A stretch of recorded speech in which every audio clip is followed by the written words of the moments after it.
உடனடி டோர் டெலிவரிக்காக அதிவேகமாக பயணிப்பது சாலை பாதுகாப்புக்கு அச்சுறுத்தலை ஏற்படுத்துகிறதா என்று மக்கள் குரல் பகுதியில் எழுப்பப்பட்ட கேள்விக்கு மதுரை மக்கள் தெரிவித்த கருத்துக்களை பார்க்கலாம்.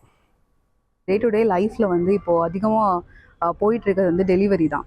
ஸோ டெலிவரி நார்மல் பீப்புளும் பண்ணுவாங்க, அதே மாதிரி மாற்றுத்திறனாளிகளும் பண்ணுவாங்க.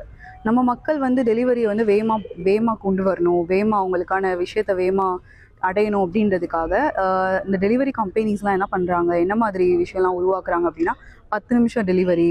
ஸோ அந்த கம்பெனிக்கு பெனிஃபிட் ஆகிற மாதிரி தான் உருவாக்கிட்டு இருக்காங்க. இதனால டெலிவரி பண்ணுறவங்களும் சரி, நார்மல் பீப்புளே ரொம்ப கஷ்டம் தான். அவங்களுக்கு டிராஃபிக்கில் புகுந்து ஒரு விஷயத்தை டெலிவரி பண்ணுறது ரொம்ப கஷ்டம். இன்ஸ்டண்ட்டாக ஃபாஸ்ட்டாக என்ன மூவ் ஆகுதோ அதை நோக்கி போயிட்டுருக்கோம். அப்படி இருக்கையில் ஒரு டெலிவரி கொடுக்கறதுக்கான டைமோட கிரிட்டேரியா நம்ம 10 நிமிஷம்ன்றது வைக்கிறது ரொம்ப சிரமம். மதுரையை பொறுத்த வரைக்கும் பாப்புலேஷன் ஜாஸ்தி, டிராஃபிக்ஸோட ரூல்ஸ் ஜாஸ்தி. இதெல்லாம் தாண்டி ஒரு டெலிவரி எக்ஸிக்யூட்டிவ் 10 நிமிஷத்தில் ஒரு டெலிவரி கொடுக்கணுன்னா அது கட்டாயம் சிரமம் தான்.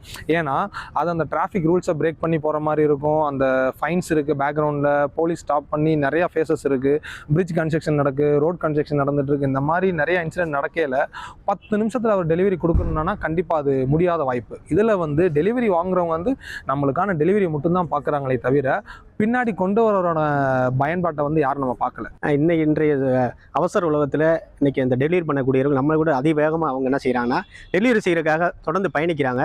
அப்படி பயணம் செய்யும்போது அவங்க அந்த குறிப்பிட்ட நேரத்தை கொடுக்கணுன்றக்காக விதிமுறையில் மீறி போகக்கூடிய ஒரு சூழ்நிலை ஏற்படுது. இதனால் அவங்க பல வகையில் பாதிக்கப்படுறாங்க.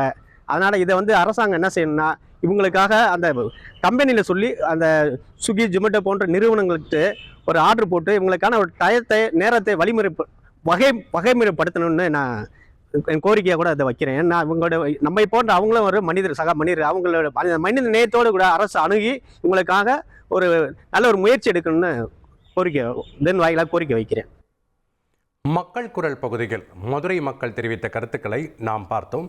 ட்ரெண்டை ஃப்ரெண்ட் ஆக்கிக்கோங்க. தந்தி டிவியின் சப்ஸ்கிரைபர்ஸ் அண்ட் ஃபாலோவர்ஸ் குடும்பத்தில் நீங்களும் இணையுங்க.